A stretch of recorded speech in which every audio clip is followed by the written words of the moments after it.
ಪಾಳುಬಿದ್ದ ಮನೆಯೊಂದರ ಒಳಗೆ ಕರೆದುಕೊಂಡು ಹೋಗುವುದು, ಈ ಎಲ್ಲ ಎದೆ ಕುದಿಯೋ ದೃಶ್ಯಗಳು ಪಕ್ಕದಲ್ಲೇ ಇದ್ದ ಸಿಸಿಟಿವಿಯಲ್ಲಿ ಸೆರೆಯಾಗಿದೆ. ಒಂದು ಸಿಸಿಟಿವಿ ದೃಶ್ಯದಲ್ಲಿ ಬಾಲಕಿಯನ್ನ ಕೈ ಹಿಡಿದು ಕರೆದೊಯ್ಯೋ, ಮತ್ತೊಂದು ಸಿಸಿಟಿವಿ ದೃಶ್ಯದಲ್ಲಿ ಬಾಲಕಿ ಆತನ ಹಿಂದೆಯೇ ಹೋಗುವ ದೃಶ್ಯಗಳಿವು. ಈ 6 ವರ್ಷದ ಪುಟ್ಟ ಮುಗ್ಧ ಜಗತ್ತಿನ ಜ್ಞಾನವೇದದ ಬಾಲಕಿಗೆ ಅದೇನಾಸೆ ತೋರಿಸಿ ಕರೆತಂದೋ ಗೊತ್ತಿಲ್ಲ. ಪಾಳುಬಿದ್ದ ಮನೆಯೊಳಗೆ ಬಾಲಕಿ ಕರೆತಂದವನೇ ವ್ಯಾಘ್ರನಂತೆ ಎರಗಿದ್ದ. ಅಶಕ್ತ ಬಾಲಕಿ ತೊಟ್ಟಿದ್ದ ಬಟ್ಟೆಯನ್ನ ಬಿಚ್ಚಲು ಮುಂದಾಗಿದ್ದ. ಆದ್ರೆ ಮುಂದೆ ಅಲ್ಲಿ ನಡೆದದ್ದು ಅಕ್ಷರಶಃ ಭಜರಂಗಿ ಪವಾಡ.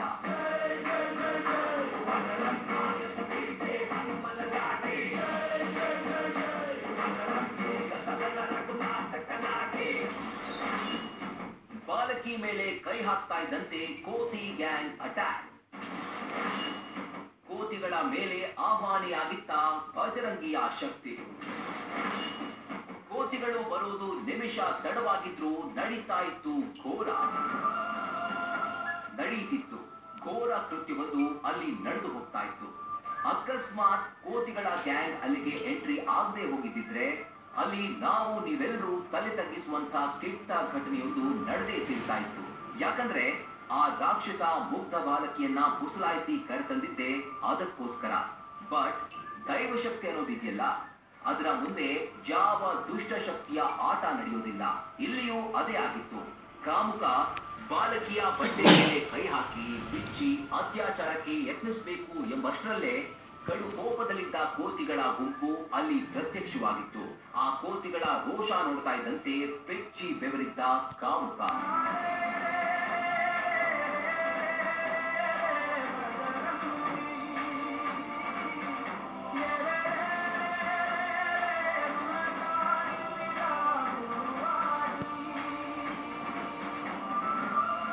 ಅಷ್ಟೇ, ಕೋತಿಗಳು ಬಾಲಕಿಯನ್ನ ರಕ್ಷಣೆ ಮಾಡುವುದಕ್ಕೆ ಮುಂದಾದವು. ಅಕ್ಷರಶಃ ಪಾಪಿಯ ಮೇಲೆ ಎರಗಿ ಬಿದ್ದು. ನೀಚ ಮಾರ್ಗದಲ್ಲಿ ಕಾಮತೃಷೆ ತೀರಿಸಿಕೊಳ್ಳಲು ಬಂದವನಿಗೆ ಪ್ರಾಣ ಉಳಿಸಿಕೊಂಡ್ರೆ ಸಾಕು ಅನ್ನುವಂತಾಯಿತು. ಮೈ ಮೇಲೆ ಎರಗಿದ ಕೋತಿಗಳಿಂದ ತಪ್ಪಿಸಿಕೊಳ್ಳೋಕೆ ಎದ್ನೋ ಬಿದ್ನೋ ಅಂತ ಅಲ್ಲಿಂದ ಊಟ ಕಿತ್ತ. ಹಿಂದೆ ಕೂಡ ತಿರುಗಿ ನೋಡದೆ ಒಂದೇ ಸಮನೆ ಓಡ್ದ. ಕಲಿಗಾಲದಲ್ಲಿ ಹನುಮನ ರೂಪಿ ಕೋತಿಗಳು ಮಹಾ ಪವಾಡವೊಂದನ್ನ ಮಾಡಿಬಿಟ್ಟಿದ್ವು. ಕಾಮುಕನ ಮೇಲೆ ಎರಗಿದ್ದ ಕೋತಿಗಳು ಪುಟ್ಟ ಬಾಲಕಿಗೆ ಏನೇನು ಮಾಡಲಿಲ್ಲ. ಬದಲಾಗಿ ಕೋತಿಗಳ ಗುಂಪು ಬಾಲಕಿ ಸುತ್ತ ಸುತ್ತುವರೆದು ನಾವಿದ್ದೇವೆ ಬಾ ಮಗಳೇ ಎಂಬಂತೆ ರಕ್ಷಾ ಕವಚ ಕಟ್ಟಿದ್ವು.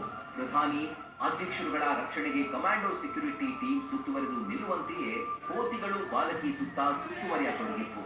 ಕಾಮುಕನ ಕಪಿಮುಷ್ಟಿಯಿಂದ ಪಾರಾದ ಬಾಲಕಿ ಕಿರುಚುತ್ತಾ ಕಣ್ಣೀರು ಹಾಕ್ತಾ ಮನೆಯತ್ತ ಓಡಿ ಬಂದು ಮಗಳು ತೊದಲಿಸುತ್ತಾ ಹೇಳಿದ ವಿಚಾರ ಕೇಳಿ ಹೆತ್ತವರು ಅಕ್ಷರಶಃ ಬರಸೆದಿಲು ಬಡದಂತೆ ಸ್ತಬ್ಧವಾಗಿ ನಿಂತುಬಿಟ್ಟಿದ್ರು. लड़की स्कूल से आई और स्कूल से आने के बाद में घर से करीब 15-20 कदम ही खेली थी वो लड़की. वो जो उस लड़की को पकड़े वो आया और उसे साथ लेकर चल गया. ये कह गए कि चलो 2000 पैसे दिलवाएंगे, तुम्हारा 2000 तुम्हारे पैसे रहेंगे. वो वहाँ से लेकर मस्जिद की तरफ को निकला और जब निकल गया तो लड़की वहीं मस्जिद के सामने छोड़ दी और अकेला फिर मेहनत में घुस गया. और वहाँ उसने क्या देखा हो जाने. उसके बाद निकल कर लड़की का हाथ पकड़ के लेकर चल दिया. फिर आगे बढ़ा, करीब कोई 20-25 मीटर ही होगा जहाँ दौड़ने जगह था, उसमें खोले अंदर घुस गया. वहाँ टावर लगा हुआ है नीचे में. वहाँ उसने लड़की के कपड़े उतारे.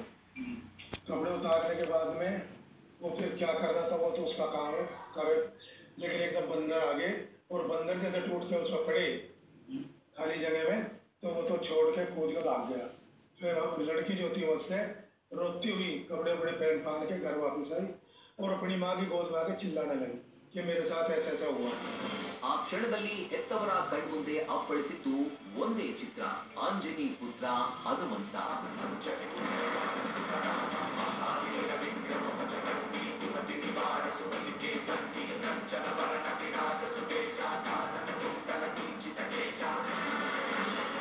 ಓಟ ಕೀಳುವ ಮುನ್ನವೂ ಬಾಲಕಿಗೆ ಬೆದರಿಸಿದ್ದ ನರರಾಕ್ಷಸ.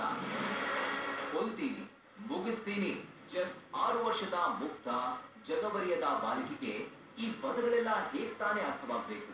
ಇದೇ ರೀತಿ ಹೆದರಿಸಿ ಬೆದರಿಸಿ ಅದೆಷ್ಟು ಬಾಲಕಿಯರು ಯುವತಿಯರ ಮೇಲೆ ಈ ಪಾಪಿ ಎರಗಿ ಬಿದ್ದಿದ್ನೋ ಏನೋ.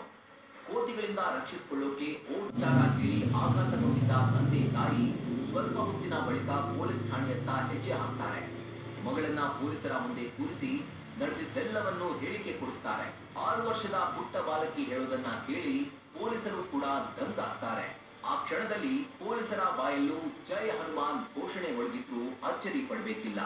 ಆದ್ರೆ ಪೋಕ್ಸೋ ಕೇಸ್ ದಾಖಲಿಸಿಕೊಂಡ ಪೊಲೀಸರಿಗೆ ಒಂದು ಸವಾಲು ಎದುರಾಗುತ್ತೆ. ಅದೇನಂದ್ರೆ ಬಾಲಕಿ ಮೇಲೆ ಎದ್ದಿದ್ದ ಪಾಪಿ ನಗರವನ್ನೇ ಬಿಟ್ಟು ಪರಾರಿಯಾಗಿದ್ದ.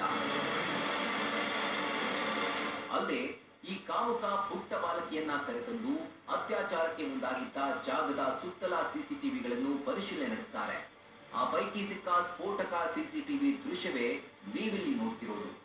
ಇನ್ನು ಆತನ ಹೆಜ್ಜೆ ಗುರುತಿನ ಸಿಸಿಟಿವಿ ದೃಶ್ಯಗಳನ್ನ ಹಿಡಿದು ಗ್ರಾಮಸ್ಥರಿಗೆಲ್ಲ ತೋರಿಸಿದ ಪೊಲೀಸರು ಗುರುತು ಪತ್ತೆಗೆ ಮುಂದಾಗ್ತಾರೆ.